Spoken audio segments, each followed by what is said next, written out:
સદગુરુના ચરણોની જો સેવા કરવામાં આવે તો સદગુરુના ચરણોથી ભગવાનના પદની પ્રાપ્તિ થાય છે। પણ ગુરુ કેવા હોવા જોઈએ? गुरु ऐसो कीजिए जैसो पूनम को चांद। गुरु ऐसो कीजिए जैसो पूनम को चांद। पूनम नो चंद्रमा जेम सोळे कळाए खिल्यो होय, तेज करे और तपे नहीं, आपे अति आनंद। तेज करे अजवाळुं एनुं કેટલું બધું હોય। सूर्य अजवाळुं करे तो ताप लागे, चंद्र अजवाळुं करे तो आपने टाઢક थाय। गुरु आवो करवो जोईए, नहीतर लोभी गुरु लालची चेला दोनों नरक में ठेलम ठेला। गुरु लोभी होय અને ચેલો લાલચી હોય तो बे भेगा पाछा नरक में जाए।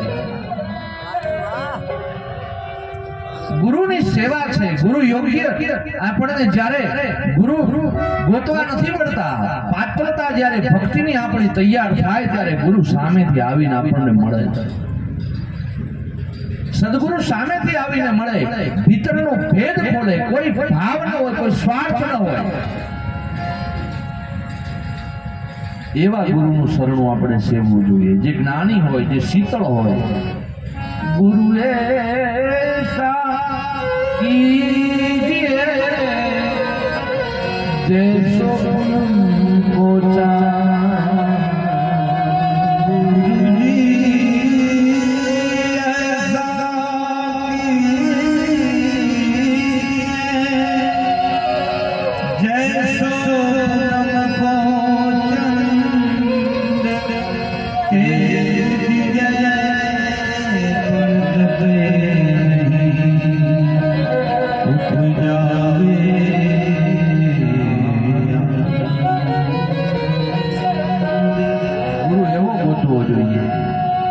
योग्य गुरु होय तो तमने मोक्षनो मार्ग बतावी दे छे।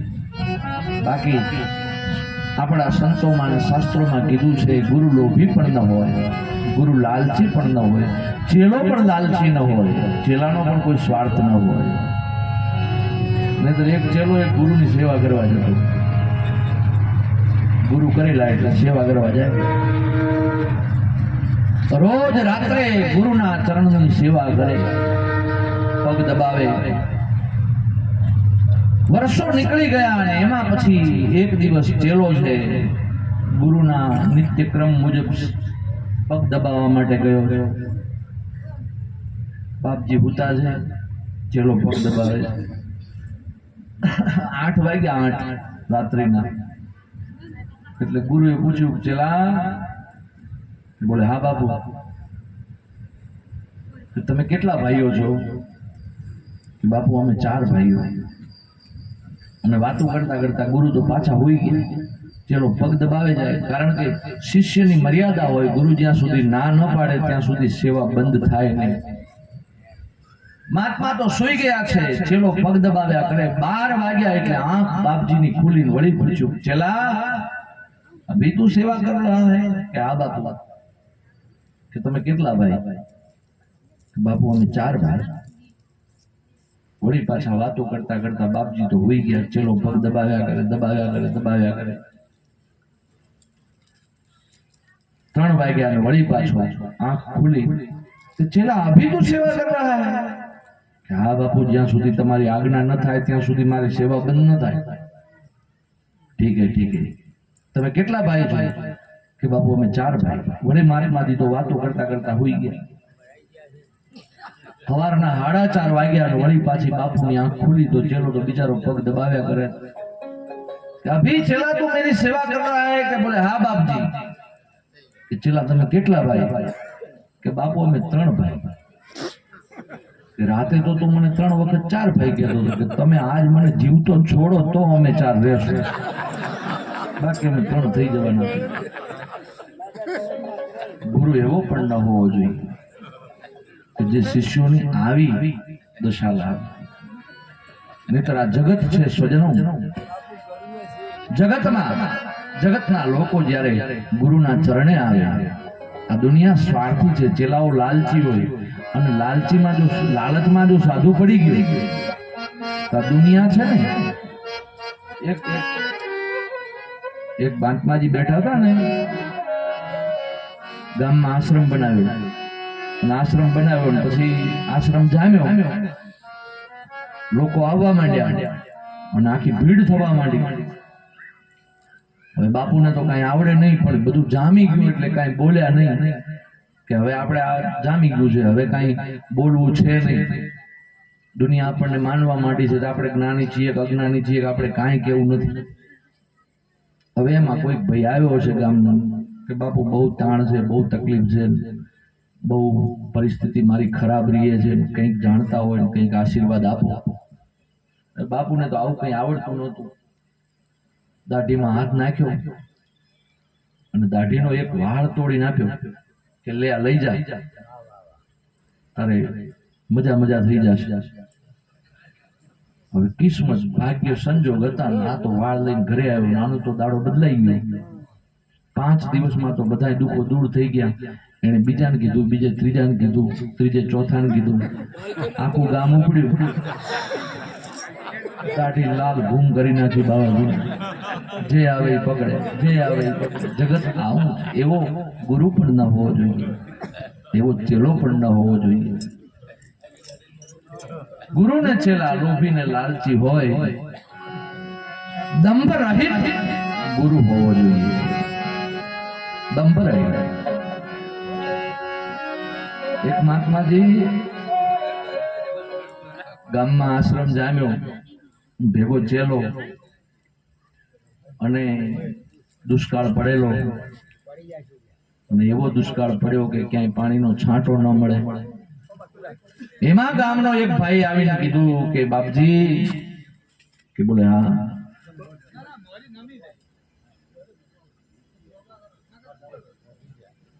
રામનું નામ આરામ આપે.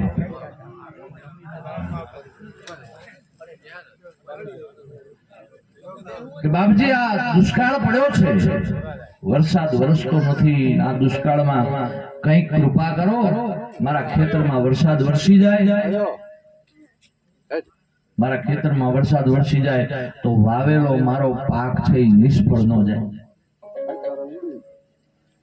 હવે ગુરુ અને ચેલો બે હતા, અને ગામમાં બરાબર સારો આશ્રમ જામી ગયેલો, લોકો સેવા એટલી કરે, દાન દક્ષિણા એટલી આપે, એટલે ગુરુને એમ થયું કે ગમે તે કરીને એક ચમત્કાર તો બતાવી દેવો જોઈએ કે જા आज रात को तेरे खेत में बारिश हो जाएगी, बरसात हो जाएगी. હવે દુષ્કાળ પડેલો, ક્યાંય આકાશમાં વાદળું નહીં, ક્યાંય વીજળીનો ચમકારો નહીં. બાપજીએ તો કહી દીધું. 8 વાગ્યા રાતના ચેલાને કીધું, ચેલા, બોલે हाँ बापू, कि तैयार हो जाओ. कि कहाँ जाना है बापू?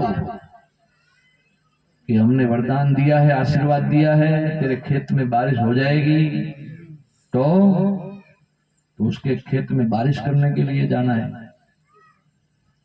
एक डोल લીધી, એક ઘડો લીધો, કુવામાંથી બાપુ છે એ પાણીને સિંચે, અને ચેલો ડોલે ભરી ભરીને પેલા ભાઈનું આખું ખેતર છે પલાળી દીધું. હવાર પડતા પડતા તો બે થાકી લોથ થઈ ગયા, પણ બાપુનો આશીર્વાદ ખાલી ન જાય. હવારમાં તો પેલો આવીને જોયું તો આખું ખેતર છે એ પલળી ગયેલું, કે બાપુ તો ચમત્કારી છે, મારા એકલાના ખેતરમાં વરસાદ વરસાયો. એટલે બાજુવાળાને એમ થયું કે આપણે જવું જોઈએ કે બાપુ મેરે ખેત में भी पाक. અને બાપુ હાથ ઊંચો કરી આશીર્વાદ આપવા ગયા, ત્યાં પેલો ચેલો બોલ્યો કે બાપુ देखो, गुरु को बरसना हो तो बरसे, चेला आज रात को नहीं बरसेगा.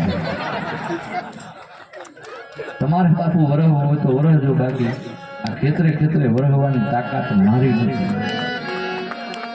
લોભી ગુરુ લાલચી ચેલા, दोनों नरक में ठेलम ठेला. સદગુરુના રૂપમાં નારદજી ધ્રુવજીને મળ્યા છે. મને પ્રભુના દર્શન કરવા છે અને ધ્રુવજીને મંત્ર આપ્યો છે, ગુરુ મંત્ર આપ્યો છે. નારદજી ગુરુ થયા ધ્રુવજીને. ધ્રુવજી જાઓ જંગલમાં તપસ્યા કરજો, ઓમ નમઃ ભગવતે વાસુદેવાય મંત્રનો જપ કરજો.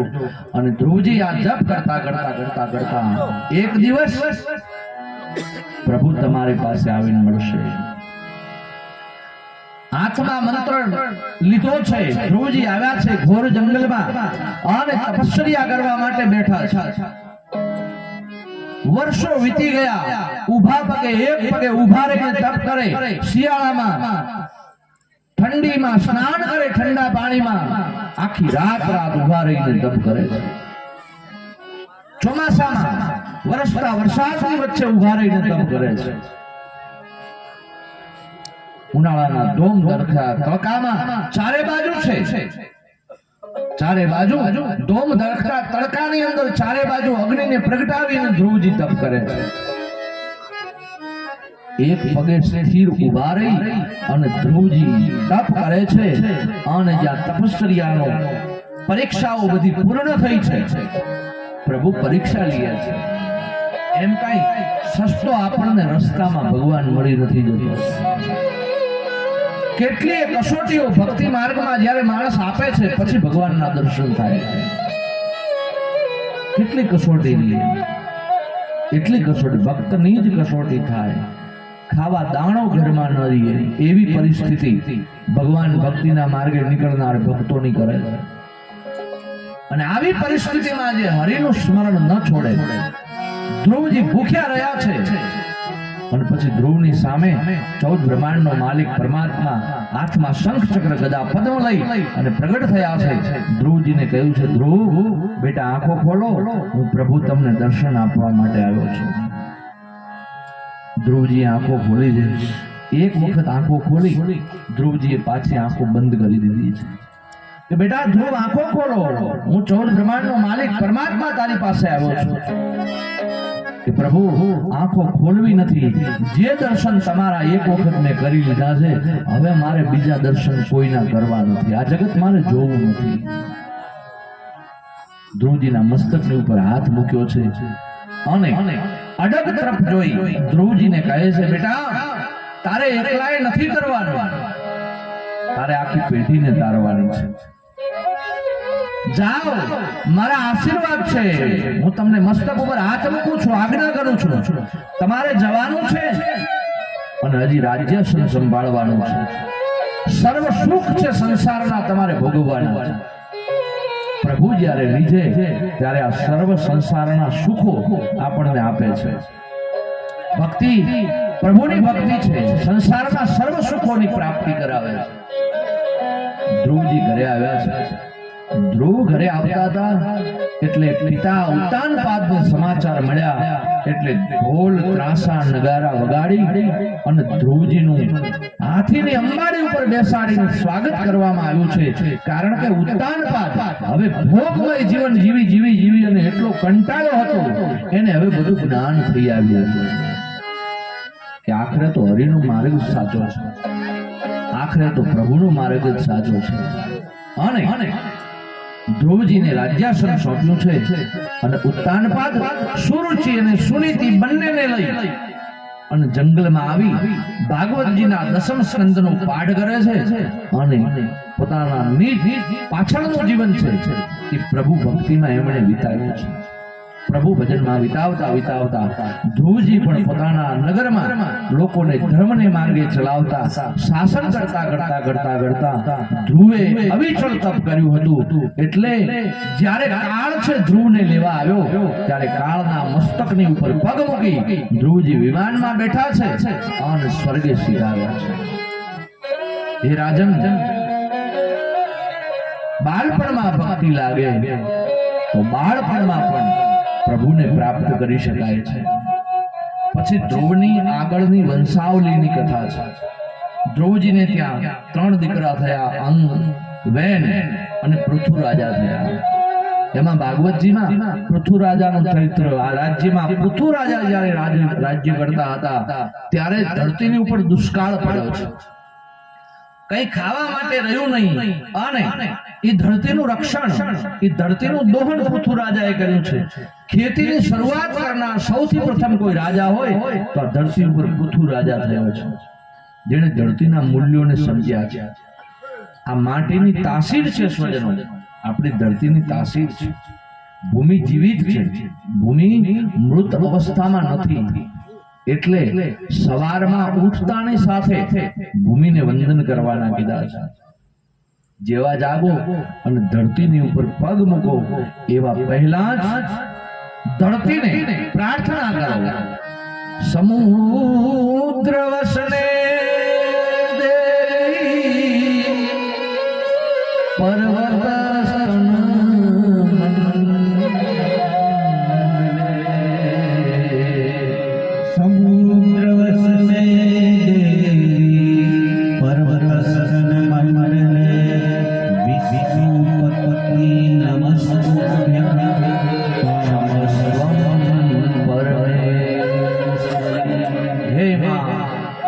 ક્ષમા આપજે, હું મારો પહેલો પગ તારી ઉપર મૂકું છું. આ ધરતી છે માં છે, પણ આપણે ધરતીને માં કોઈ દિવસ ગણી નથી. ભૂમિની તાસીર હોય છે સ્વજનો. કોઈ ભૂમિમાં તમે જાઓ એટલે આપવા 15 થી તમને સ્ફુરણા થઈ આવે.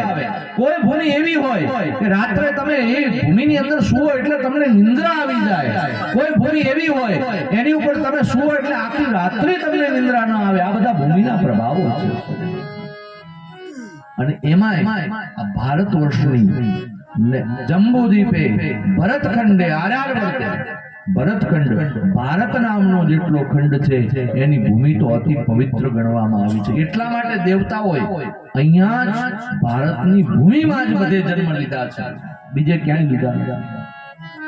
આ તાસીર આપણી ભૂમિની મર્યાદા વાળી છે.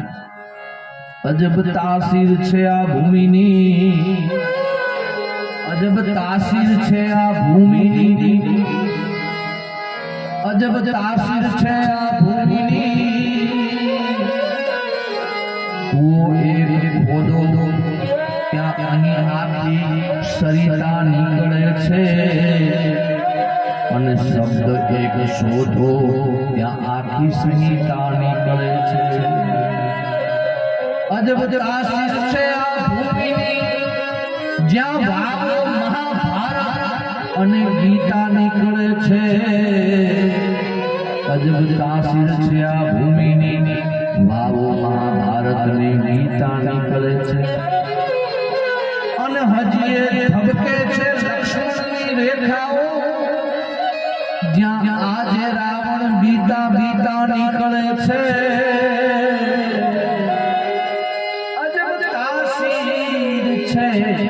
આ ભૂમિ જ્યાં વાવ મહાભારત ને ગીતા નીકળે છે.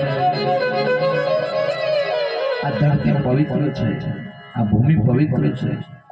અને આ ધરતીને બચાવવામાં નહીં આવે તો ધરતી છે એના રસ છોડી દેશે. ખેતીના વ્યવસાય સાથે આપણે સંકળાયેલા છીએ. ભાગવતજીમાં એનું ચરિત્ર છે પૃથ્વીરાજા. એમાં ધરતીને બચાવવાની બહુ જરૂર છે. આ જેટલા ખાતરો નાખીને વધારે ઉત્પાદનો આપણે કરીએ છીએ, ધરતીને મૃત આપણે બનાવી રહ્યા છીએ. આ ભૂમિને નશો થઈ ગયો છે, એની વ્યસની બનાવી દીધી છે. જ્યાં સુધી એ ખાતર નહીં નાખો ત્યાં સુધી એ ભૂમિમાંથી ઉત્પાદન નહીં થાય. આપણે એને વ્યસની બનાવી દીધી છે. સ્વજનો, ભૂમિ જીવિત છે. શક્ય બને ત્યાં સુધી ઓછા ખાતરો નાખી આ ધરતીને બચાવજો, આ ભૂમિને બચાવજો.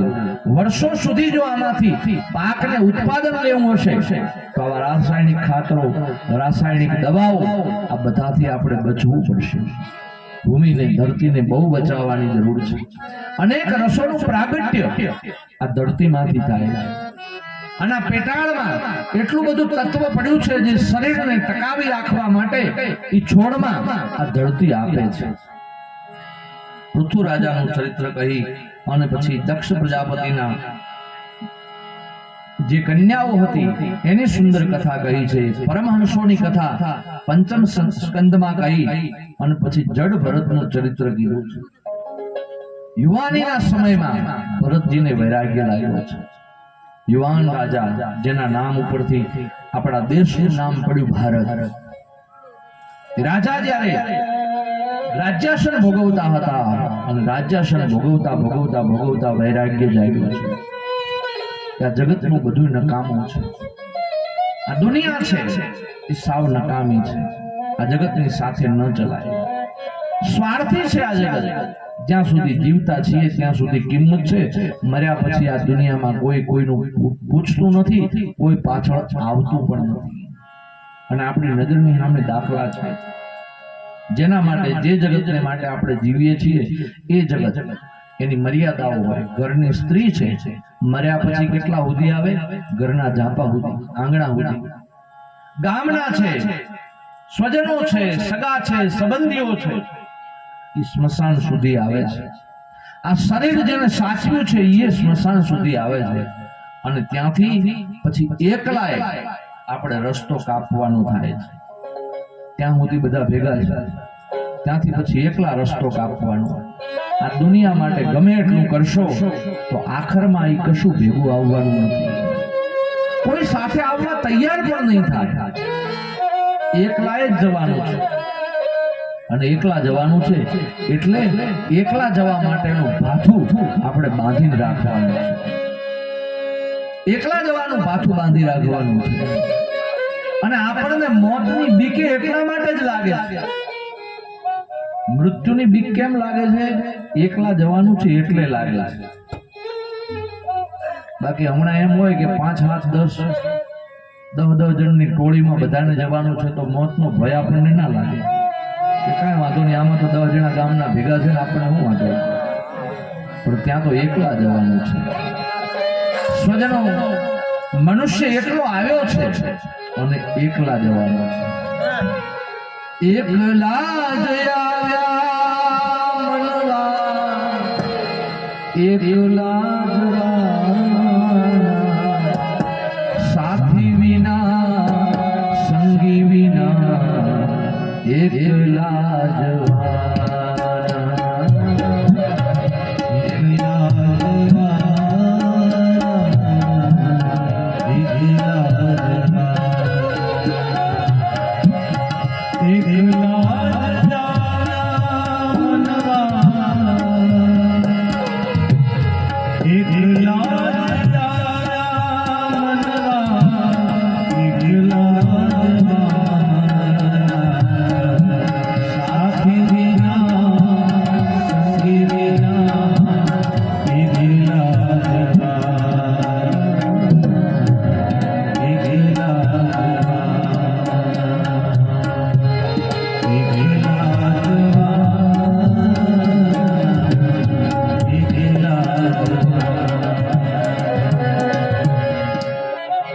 એકલાએ આપણે જવાનું છે.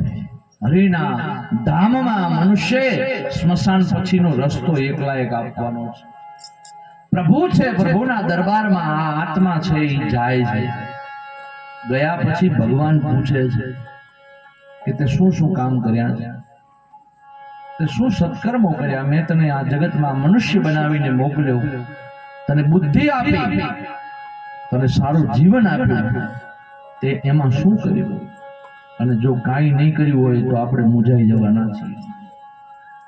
કશું જ નહીં કર્યું હોય ત્યારે મૂંઝાઈ જવાના છીએ. અને એ મૂંઝવણ ન થાય એટલે સ્વજનો જીવતે જીવ જ્યાં સુધી આ દેહમાં આપણને સમજણ મળે, શરીરમાં, જીવનમાં, ત્યારથી એ એકલા જવા માટેનું ભાથું છે એ થોડું ભેગું કરતા રહે. આપણે ત્યાં કહેવત છે સાવ સીધી ને સરળ ભાષામાં, હાથે એટલું સાથે, બીજું કાંઈ આવવાનું નથી. બાકી આ દુનિયા આપણે જોઈએ છીએ, આપણા પૂર્વજોના તમે નામ પૂછો તો 5 પેઢી છે ત્યાં સુધી નું નામ આપણને આવડશે, 5 પેઢી ઉપરનું નામ આપણને આવડશે નહીં કે આપણા દાદા કોણ. એટલે એક વાત નક્કી છે કે આપણે મરી જઈશું તો આપણા પછીની 5મી પેઢીએ આપણું નામ પણ રહેવાનું નથી. થોડી વાર આ જગત છે એ શોક કરે છે, થોડી વાર શોક કરે, 12 દિવસ રોવે, રડે, બધા આંખો સારે, અરે રે આમના વગર નહીં ચાલે નહીં ચાલે, પછી આ જગતમાં બધું ગોઠવાઈ જાય છે. એટલે આ દુનિયાને આપણે સમજી ભરતજી સમજ્યા છે. બાકી તો અજબ આ જગત છે, ઊંડાઈ ના પાયા. આપણને આ બધી ખબર છે. નજરની સામે આપણા વડવાઓ ગયા, એને આપણે યાદ નથી કર્યા. જે સંપત્તિ મૂકીને ગયા છે એમના ફોટા પણ આપણે રાખ્યા નથી, અને નામ શેષ જેનું કરી નાખ્યું. આવું આ જગત છે. આ બધું આપણે સમજીએ છીએ. કવિ કહે અજબ આ જગત છે, ઊંડાઈ ના પાયા. બધું જાણવા છતાં મેલા નથી માયા. અજબ આ જગત છે, ઊંડાઈ ના પાયા. બધું જાણવા છતાં મેલા નથી માયા. અજબ આ જગત છે, ઊંડાઈ ના પાયા. બધું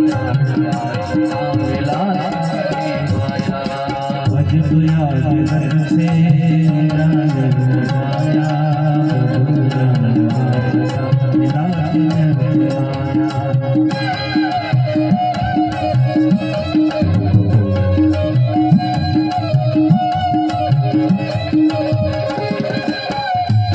આ જગત છે,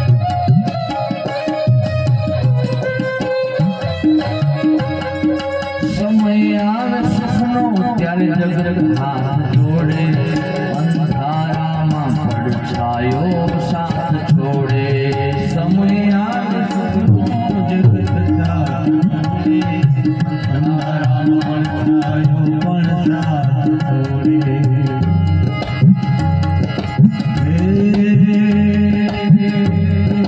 સમય આવે સુખનો ત્યારે જગત હાથ જોડે, અંધારામાં પડછાયો સાથ છોડે. વખત આવે વસનો, હે વખત આવે વસનો, ત્યારે બંધનો પરાયા. બધું જાણવા છતાં લાગે નથી માયા. બધું જાણવા છતાં લાગે નથી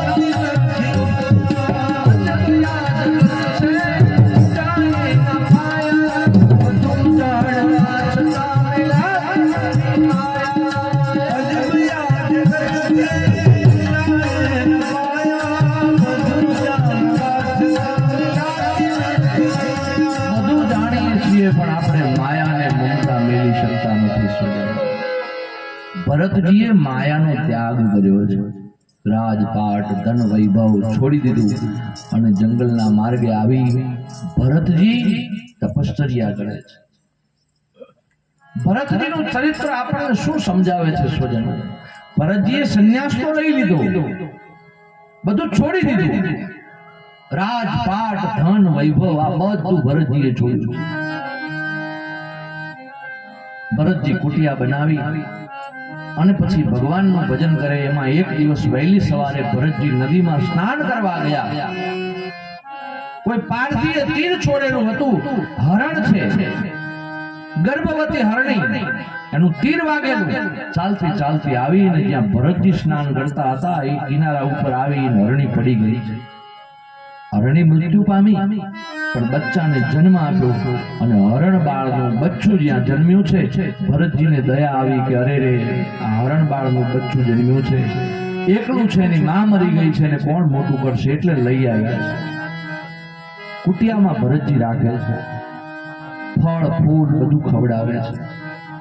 દિવસ ઉગે, ભરતજીને ચિંતા થાય છે, અરે રે આ હરણબાળ ભૂખ્યું થયું હશે, લાવ લઈ આવો.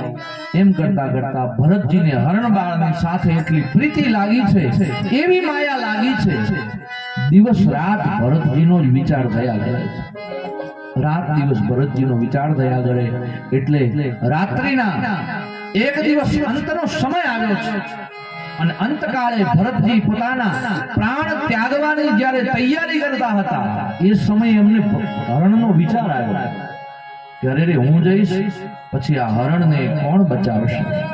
મારા મૃત્યુ પછી આ હરણને કોણ બચાવશે? એને કોણ ખાવાનું આપશે? આવો વિચાર કરતા કરતા કરતા પ્રાણને છોડ્યા એટલે બીજા જન્મમાં હરણી તરીકે ભરતજીને અવતાર ધારણ કરવો પડ્યો. મન મરે માયા મરે મર મર જાય શરીર, આશા તૃષ્ણા ના મરે કહે ગયે સંત કબીર.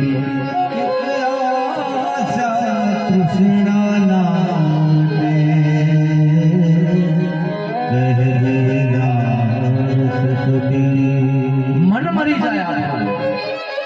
જ્યાં સુધી મન ન મરે, મન માયામાં જ્યાં સુધી જકડાયેલું રહે ત્યાં સુધી ગમે એટલું બધું ઘર સંસારને છોડી દીધો હોય અને છતાંય મુક્તિનો માર્ગ મળતો નથી. અંતના સમયે માયાને છોડવાની છે, અંતના સમયે મોહને છોડવાનો છે, અંતના સમયે આ જીવ છે એને સંપત્તિમાંથી કાઢી લેવાનો છે.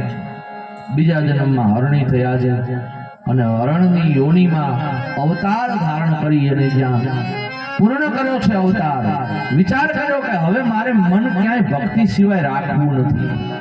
બીજા જન્મમાં બ્રાહ્મણને ત્યાં અવતાર ધારણ કર્યો છે. બ્રાહ્મણને ત્યાં અવતાર ધારણ થયો અને એ જન્મમાં પણ ભગવાનની ભક્તિ કરતા કરતા કરતા કરતા પ્રભુનું ભજન કરતા કરતા કરતા કરતા અંતના સમયે ભરતજી પહોંચ્યા છે અને અંત સમયમાં ભરતજીની મુક્તિ થઈ છે. ભરતજીની મોક્ષ ગતિ મુક્તિ ભરતજીએ વૈરાગ્ય લઈ લીધો એટલે ભરતજીની મુક્તિ થઈ છે. સ્વજનો, ભરતજીનું ચરિત્ર આપણને એ બોધ આપે છે વાસનાઓથી યુક્ત આપણે જીવન ન જીવવું જોઈએ, વાસનાઓથી મુક્ત જીવન જીવવું જોઈએ. ગમે એટલું છોડ્યા આપણે છતાંય જો આપણી જીવની વાસનાઓ છે એ જેમાં રહી જશે એ વાસનાઓ પૂરી કરવા માટે આપણે બીજી વખત આવવું પડશે. જળ ભરતજીનું ચરિત્ર પૂર્ણ કરી અને સપ્તમ સ્કંદમાં ભક્ત પ્રહલાદની કથા સુખદેવજી મહારાજે કરી છે.